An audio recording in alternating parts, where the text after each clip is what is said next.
एकादशी के दिन अगर आपका व्रत है तो आप भूलवश भी डब्बे में रखी हुई रोटी गाय को ना देते हुए कुछ थोड़ा सा फल, फलहार, कोई केला, कोई सेब, जो आप खाते हो, अंगूर, पपीता, जो आप ग्रहण कर रहे हो, उसका थोड़ा सा भाग आप गाय को प्रदान करो। एकादशी व्रत का सबसे पहला नियम है कि आप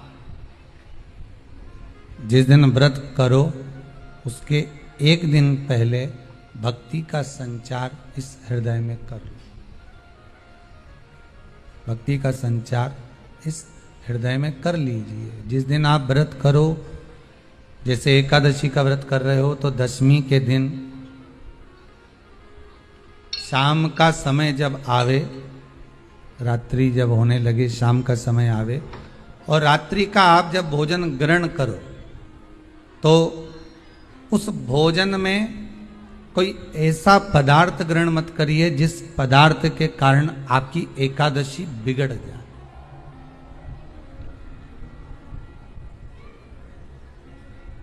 कोई बेकार भोजन हमें ग्रहण नहीं करना,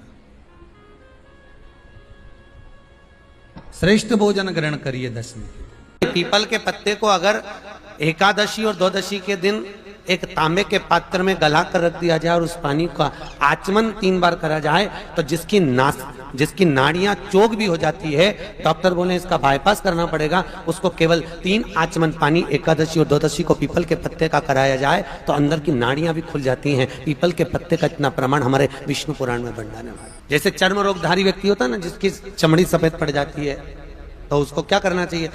केवल हिंदू धर्म में केवल एक पीपल का वृक्ष है जिसका पराग झड़ता है और वो रात्रि को लगभग 10 बजे से 12 बजे के भीतर, 9 बजे से 12 बजे के भीतर पीपल के पेड़ के पत्ते का पानी झड़ता है।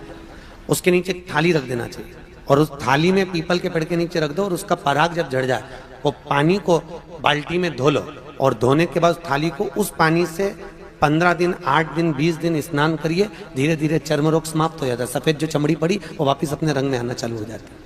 एकादशी का व्रत लोग कहते हैं कि कर लिया, जान लिया, पर एकादशी के जो 18 नियम हैं उन नियम में 2 नियम कल बताए थे। तीसरा नियम है कि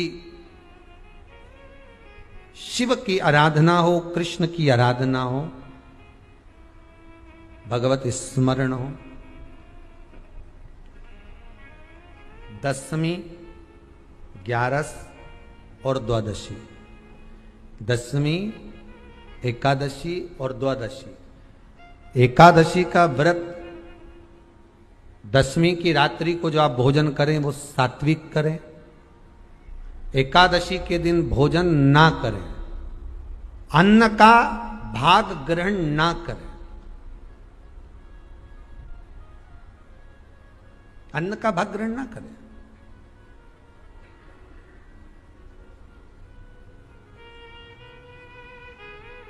कितना सुंदर कहा है महाराज जी। यदि आपके यहां पर गौ माता है, आपके घर में अगर गौ माता विराज रही है, आपके घर में अगर गौ माता है, गाय की अगर आप सेवा कर रहे हैं, अच्छा गाय की सेवा भी बहुत कम लोग करते हैं। कई घरों में कुत्ता तो मिल जाए पर गौ माता नहीं मिले, और कुत्ता घुमाए नहीं जब आधी ऐसी चड्डा पहन के तो ऐसी शान दिखाए कि हमारे बराबर कोई वीआईपी नहीं, कुत्ता घुमा रहे हैं और वीआईपी इतना कि हमारे बराबर कोई नहीं, और कहीं का गाय के बछड़े को घुमाए तो लोग के गंवार है।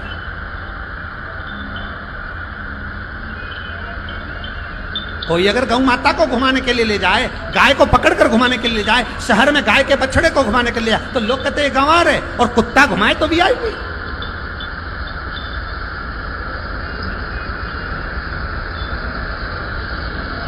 अब समझने वाली विषय ये है कि तुम कुत्ते को घुमाते हो कि कुत्ता तुम्हें घुमाता है, क्योंकि कुत्ता उधर जाए तो तुम्हें उधर जाना, कुत्ता उधर जाए तो तुम्हें उधर जाना, परंतु तुम्हारी किस्मत में भगवान ने लिखा भी तो कितना गजब लिखा कि तुम्हारे घर के छोरा छोरी छीछी करे तो एक काम वाली रख रखी है बच्चे को संभालने के लिए, तो तुम्हारे तुम्हारे घर के बच्चे गंदगी करे तो वो काम वाली संभाले, और तुम्हारी किस्मत को देखो कितनी जोरदार लिखी, ने तुम कुत्ता कुत्ती के लिए छी कराने ले जाओ।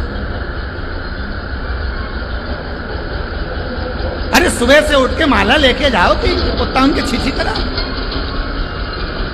और उसमें भी गर्व महसूस करे। हमारे बराबर कोई नहीं, कुत्ता ही घुमा दो।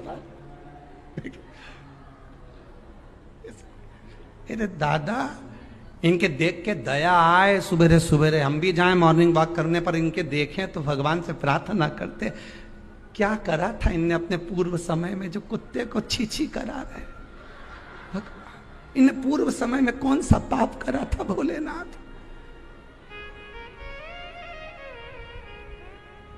कौन सा पाप करा था।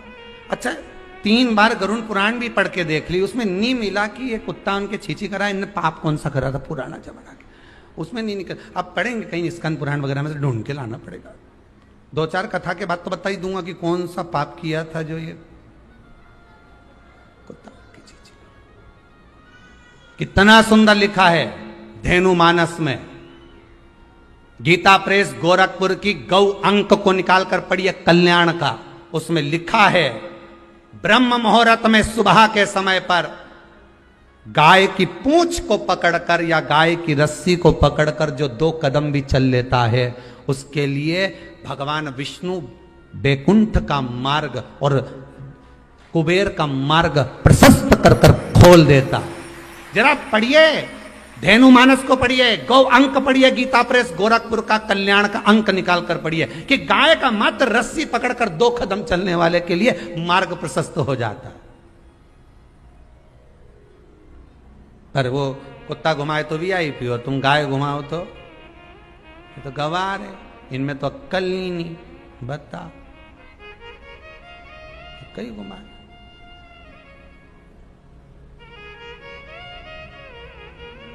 श्रेष्ठता नहीं रही भाई। समझो थोड़ा कथा को, थोड़ा चोट लगेगी हृदय को, तुम्हें बुरा लगेगा, थोड़ा सा बुरा तो जरूर लगेगा, क्योंकि चोट तो लगेगी तुम्हारे हृदय को, पर संवरना तो पड़ेगा ना, सुधरना तो पड़ेगा, अपने आप को संवारना तो पड़ेगा, सुधारना तो पड़ेगा। आज भले बुरा लग जाए, पर थोड़ा सा संवरना पड़ेगा कि हाँ ठीक है, हमसे गलती हो रही है, इसको सुधारा कैसे जाए। तो एक काम करो ना कि कुत्ता को घुमाओ, मना नहीं करेंगे, पर साथ में गाय का बछड़ा भी लेकर जाओ, एक गौ माता को भी लेकर जाओ। सवेरे सवेरे मॉर्निंग वॉक पे गाय तो घुमाओ, जब लोग देखेंगे क्या गजब ऐसा। आप तो गाय को लेके जाओगे ना तो उसी गाय के 10 लोग पाँव नहीं पड़े ना, तो बात जैसी सुबह सुबह गाय मिले कौन नहीं पाँव पड़े। गौ माता का दर्शन हो गया, छुएंगे, स्पर्श करेंगे, आनंद करेंगे। थोड़ा सा प्रयास करिए। गौशाला में केवल गाय ना रहे, घर घर में गाय होना चाहिए।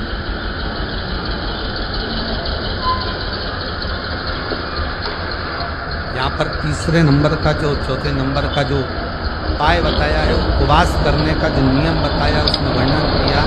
एकादशी के दिन अगर आपका व्रत है तो आप भूलवश भी डब्बे में रखी हुई रोटी गाय को ना देते